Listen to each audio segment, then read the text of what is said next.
नमस्कार दोस्तों, जय हिंद, वंदे मातरम। Welcome back to another video.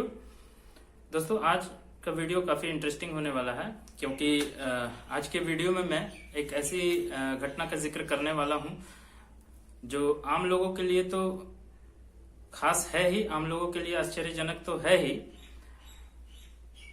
साथ ही साथ हमारे डेंटिस्ट्री में भी बहुत ही रेयर ऑफ रेयरेस्ट घटना में है ये। तो फ्रेंड्स, ध्यान से सुनिए उस घटना के बारे में जिसका जिक्र आज के वीडियो में मैं करने वाला हूं।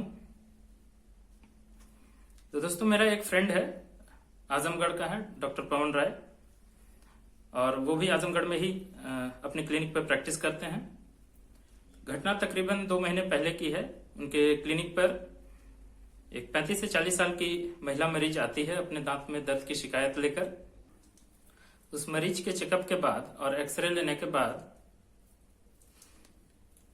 वो उन्हें बाएं तरफ के नीचे के जबड़े का प्रीमोलर दांत निकालने की सलाह देता है। क्योंकि वो दांत मोबाइल था, पायरिया की वजह से, वहां इन्फेक्शन के होने की वजह से वहां की हड्डी गल गई होती है और उस दांत का सपोर्ट कमजोर हो गया रहता है, इसलिए वो उन्हें दांत निकलवाने की सलाह देता है। महिला राजी हो जाती है और एज यूजुअल लोकल एनेस्थीसिया देने के बाद, सुन करने के बाद, उस दांत को बड़े आसानी से निकाल दिया जाता है और मरीज को सारे इंस्ट्रक्शंस देने के बाद उन्हें घर जाने के लिए कहा जाता है। ठीक 1 घंटे बाद उसी महिला का फोन आता है और वो कहती है कि डॉक्टर साहब, जिस तरफ का आपने दांत निकाला था उस तरफ के कान से खून निकल रहा है। वो दोबारा कंफर्म करता है पूछकर, क्या सही सुन रहे हैं कि नहीं?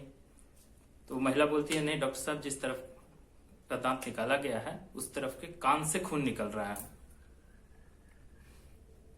कुछ समझ में नहीं आता है। उन्हें फिर से क्लिनिक पर बुलाता है देखने के लिए। वो क्लिनिक पर आती है वो महिला, और जब चेकअप करते हैं तो देखते हैं वाकई में उस कान से खून निकल रहा है। जिस तरफ का दांत निकाला गया था ठीक उसी तरफ के कान से खून निकल रहा है। अभी मामला तो कुछ समझ में नहीं आता है कि ये क्यों हुआ, कैसे हुआ। मरीज से पूछा जाता कि आपके कान में कुछ कोई इन्फेक्शन था या पहले से कोई फोड़ा फुंसी ऐसा तो कुछ नहीं था। तो महिला बोलती, नहीं, इस तरीके की कोई दिक्कत नहीं थी। जब दांत निकलवाए हैं उसके बाद 1 घंटे बाद जो है, जब घर पे पहुंचे हैं और रुई को निकाल करके फेंके हैं और तभी ध्यान जाता है कि कान से कुछ निकल रहा है, कुछ बह रहा है। जब उंगली डालकर देखती है तो वहां से खून निकल रहा होता है। खैर, ऐसा होने के बाद वो कान में कॉटन का पैक वगैरह दे करके कैसे भी करके घंटे भर के लिए अपने क्लिनिक पर ही बैठा कर रखते हैं और ब्लीडिंग स्टॉप हो जाने के बाद तब जाके उस मरीज को छोड़ दिया जाता है और ये सलाह दिया जाता है कि अगर आगे कोई दिक्कत होती है तो फिर से कांटेक्ट करने के लिए। हालांकि उसके बाद इस तरीके की कोई दिक्कत नहीं होती है, उसके बाद खून नहीं निकलता है और महिला अपना रिपोर्ट देती रहती है बीच बीच में। उनको सब कुछ तो सही हो जाता है, लेकिन ये घटना उनके दिमाग में घूमती रहती है। फिर कुछ 2-4 दिनों बाद हम लोगों की आपस में बात होती है। उस घटना का जिक्र वो मेरे से करता है। हम लोगों का काफी लंबा डिस्कशन चलता है और डिस्कशन के बाद फिर हम लोग सोचते हैं कि नहीं, फर्दर इन्वेस्टिगेशन कराया जाए, आखिर इसके पीछे क्या घटना है। क्योंकि मेरे साथ भी एक ऐसा केस हो चुका है, मेरे खुद के साथ भी, और मेरा एक मरीज था उसके साथ भी इस तरीके का केस हुआ था। तो मेरे खुद के साथ ऐसा क्या हुआ था वो मैं बाद में बताऊंगा। मेरे एक पेशेंट के साथ ऐसा हुआ था, वो किसी और डेंटिस्ट के पास दांत उखड़वाया था और 1-1.5 घंटे बाद वो मेरे पास आया क्योंकि उसके कान से खून निकल रहा था। तो उस समय मुझे भी कुछ समझ में नहीं आया, मैं बस उस ब्लीडिंग को स्टॉप करके और कुछ दवा वगैरह दे करके उसे छोड़ दिया था। ठीक 4-5 दिन बाद वो पेशेंट किसी दूसरे पेशेंट को लेकर के मेरे फ्रेंड की क्लिनिक पर आती है। तो मेरा फ्रेंड उसी मरीज को एक एक्सरे कराने के लिए बोलता है कि आपके कान से खून निकल रहा था, तो हम चाहते हैं कि क्यों निकल रहा था, इस पे थोड़ा शक है और आप एक एक्सरे कराइए। तो उसके फुल स्कल, उसके खोपड़ी का एक एक्सरे कराने के लिए बोलता है। लेटरसेफ उसको बोलते हैं, साइड से एक्सरे लिया जाता है वो, तो वो एक्सरे कराने के लिए बोलता है। वो महिला एक्सरे कराती है, रिपोर्ट लेकर के आती है, और एक्सरे देखने के बाद ये पता चलता है कि जो हम लोगों को लग रहा था जिस वजह से वो ब्लीडिंग हो रही है, वो शक सही निकलता है। अब प्रॉपर नॉलेज तो हम लोगों को भी नहीं थी कि वो ब्लीडिंग क्यों हो रही है उस कान से। तो बाद में, क्योंकि इस तरीके की घटना, इस तरीके के केसेस हमारे डेंटिस्ट्री के लिटरेचर में भी कहीं नहीं मिलेंगे। तो बाद में गूगल सर्च करने पर ये पता चला, और उसके बाद जो है कि फर्दर हम लोगों ने उस पेशेंट का एक्सरे करवाया, और करवाने के बाद हम लोगों को जो शक था जिस वजह से ब्लीडिंग हो सकती थी, वो शक हम लोगों को सही निकला। एक्सरे करवाने के बाद ये पता चलता है कि उनके कान से क्यों ब्लीडिंग हो रही थी। तो एक्सरे में ये था, इंसानी खोपड़ी देख रहे होंगे, इंसानी खोपड़ी का एक मॉडल है। इसमें आप देखिए, ये एक बोन दिख रही है, ये इस तरफ से, ये वाला, ये एक छोटा सा प्रोजेक्शन दिख रहा है, ये एक बोन। इस तरफ देखेंगे तो ये देखिए, इस तरफ से ये वाली बोन, ये वाली बोन जो आप देख रहे हैं, इसे स्टाइलवाइड प्रोसेस बोलते हैं। ठीक है, ये जहां जब हम लोगों का नीचे का जबड़ा का जो ज्वाइंट होता है, टेम्पोरोमैंडिबुलर ज्वाइंट उसको बोलते हैं, ये मैंडिबल, ये जो स्कल के साथ अटैच्ड होता है, जो ज्वाइंट होता है, उसी के जस्ट पीछे होता है, वो जस्ट पीछे और अंदर की तरफ, ये स्टाइलवाइड प्रोसेस। अगर नीचे वाला जबड़ा हटा करके देखें तो ये देखिए, ये देखिए,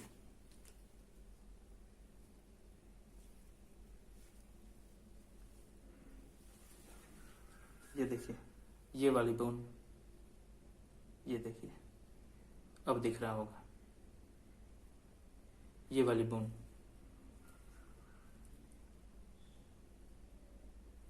ठीक है। इस तरफ से देखेंगे तो ये दिखेगा, ये वाली बोन, इसे स्टाइलवाइड प्रोसेस बोलते हैं। ये स्टाइलवाइड प्रोसेस फ्रैक्चर हो गया था। अब ये कैसे हुआ था, ये कैसे फ्रैक्चर हो गया, अब ये बोन कैसे फ्रैक्चर हो गया, जबकि वो दांत तो मोबाइल था, थोड़ा मोड़ा हिल रहा था वो दांत, और बिना किसी फोर्स के, बहुत ज्यादा फोर्स अप्लाई किए हुए ही वो बड़े आसानी से वो दांत निकल गया। क्योंकि गूगल सर्च करने के बाद पता चला कि इस तरीके की घटना तो किसी लिटरेचर में भी नहीं है, और हम लोगों ने भी अपनी डेंटिस्ट्री की बुक में कभी ये सब नहीं पढ़ा। बट जो गूगल में से जो जानकारी प्राप्त हुई, ये बस केवल इक्का दुक्का घटना ही जो है वो रिकॉर्डेड है, जो किसी पेशेंट के साथ इस तरीके की घटना हुई है, जो फर्दर इन्वेस्टिगेशंस के बाद पता चला है कि क्यों उनके कान से खून निकल रहा था। तो उसमें ये पता चला कि जितने ज्यादा पोस्टीरियर टूथ और जितने ज्यादा फॉर्म टूथ का एक्सट्रैक्शन होगा, होता क्या है कि कभी कभार मैंडिबुलर टूथ यानी कि नीचे के जबड़े के टूथ को निकालते समय एक्सेसिव फोर्स यूज हो जाता है, जो कि पीछे की तरफ वो फोर्स ट्रांसफर हो करके और वो स्टाइलवाइड प्रोसेस को फ्रैक्चर कर देता है। तो हालांकि जैसा कि मैंने बताया कि ये रेयर ऑफ रेयरेस्ट घटना होती है इस तरीके की, और किसी डेंटिस्ट के लाइफ में शायद एक दो बार ही इस तरीके की घटना देखने को मिलती हो कि दांत निकाला गया दांत और ब्लीडिंग हुई कान से, और हर पेशेंट में ऐसा हो ये भी जरूरी नहीं। तो जिन पेशेंट्स में ये जो हमने स्टाइलवाइड प्रोसेस दिखाया, ये वाली हड्डी, जिन पेशेंट्स में ये वाली हड्डी कुछ ज्यादा ही लंबी होती है और उस पेशेंट में ऐसा हो जाए तो ये बोन फ्रैक्चर कर जाता है। हालांकि ये वाली बोन नीचे वाले जबड़े से सेफ डिस्टेंस पर रहती है, फिर भी कुछ पेशेंट्स में ये कुछ ज्यादा ही लंबा होता है और उन्हीं पेशेंट्स में अगर एक्सट्रैक्शन किया जाए, अब नॉर्मल फोर्स लग जाए तो ये स्टॉयलेट प्रोसेस फ्रैक्चर कर जाता है। अब आते हैं उस केस पर जिसका जिक्र हमने आपसे किया कि उनमें तो ज्यादा फोर्स नहीं लगा था, तो उनमें कैसे ये फ्रैक्चर कर गया, ये वाले बोन। तो हुआ यूं था उस केस में कि बहुत ज्यादा सोचने के बाद आखिर क्या हुआ होगा, तब जाके ध्यान आया कि वो पेशेंट जो है कि 2-3 बार बहुत बड़ा बड़ा मुंह खोली थी।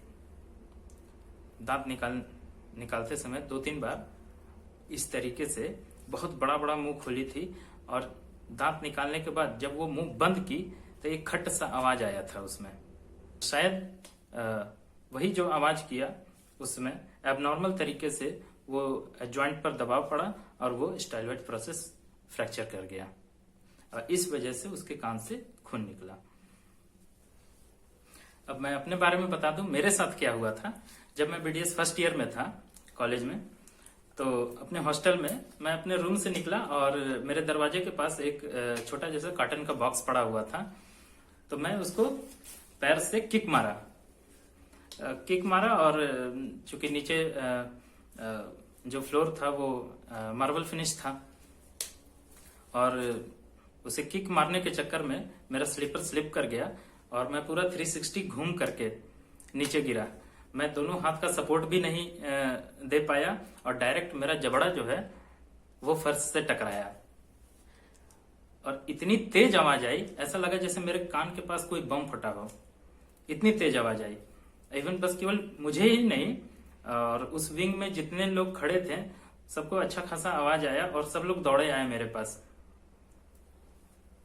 मुझे उठाए और इमीडिएटली मतलब मैं जस्ट उठ करके खड़ा हुआ, यहाँ से देखा यहाँ से ब्लीडिंग आ रही थी, ये पूरा फट गया था और कान तो मेरा पूरा सुन्न हो गया था। इतना तेज ऐसा लगा जैसे कोई बम फटा हो, कान पूरा सुन्न हो गया था और गरम गरम सा लगने लगा। कान में मैं अपना ये लिटिल फिंगर डाला और डालने के बाद निकाला तो देखा वो कान से ब्लीडिंग आ रही थी।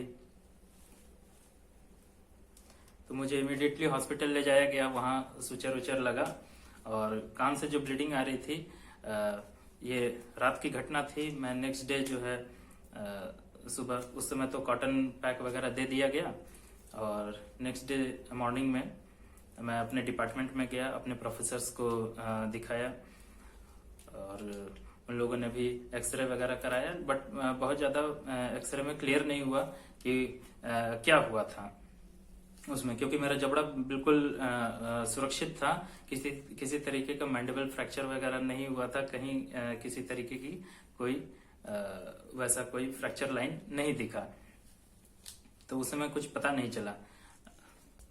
हालांकि इस घटना के बाद मैं 1 मंथ कंप्लीट लिक्विड डाइट पर रहा था और मेरा जबड़ा भी नहीं खुल पा रहा था।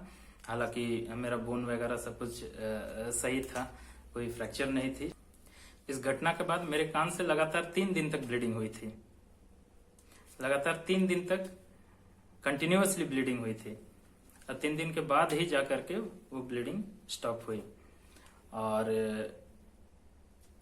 इसी के साथ मैं अपने फ्रेंड को थैंक यू बोलना चाहूंगा। डॉक्टर नरेंद्र सिंह पटेल मेरे बहुत ही खास मित्र हैं, बहुत ही अच्छे मित्र हैं। उन्होंने एक बच्चे की तरह मेरी सेवा की। उस बीच पूरे 1 महीने तक वो आकर के मेरी ड्रेसिंग करते थे, मेरे कॉटन चेंज करते थे कान से। और मेरा रूममेट डॉक्टर पंकज पांडे, वो भी बहुत मेरा हेल्प किया और बहुत सेवा की दोनों लोगों ने मेरी। तो मैं थैंक्स बोलना चाहूंगा अपने दोस्तों को। वो लोग सच्चे मित्र हैं मेरे, सच्चे दोस्त की तरह मेरी हेल्प की, मेरी सेवा की। तो दोस्तों, इस वीडियो को ज्यादा से ज्यादा शेयर करें ताकि ज्यादा से ज्यादा लोगों तक ये वीडियो पहुंचे और लोगों को जानकारी हो कि कभी कभी अप्रत्याशित घटना भी घट जाती है, जिसका एक्सप्लेनेशन बड़ा ही मुश्किल होता है और बहुत ही रेयर ऐसी घटना होती है जिसको एक बार में और आसानी से नहीं समझा जा सकता और काफी स्टडी और रिसर्च के बाद ही किसी निष्कर्ष पर पहुंचा जा सकता है। तो उम्मीद करता हूं दोस्तों आज का ये वीडियो आपको काफी अच्छा लगा होगा और इंटरेस्टिंग लगा होगा और एक नई जानकारी मिली होगी आपको। अगर ये वीडियो आपको अच्छा लगा तो इसे लाइक करें, ज्यादा से ज्यादा शेयर करें और अभी तक आपने मेरे चैनल को सब्सक्राइब नहीं किया है तो इसे जल्दी से जल्दी सब्सक्राइब कर लें। तो दोस्तों आज के लिए बस इतना ही, मिलते हैं किसी नेक्स्ट वीडियो में।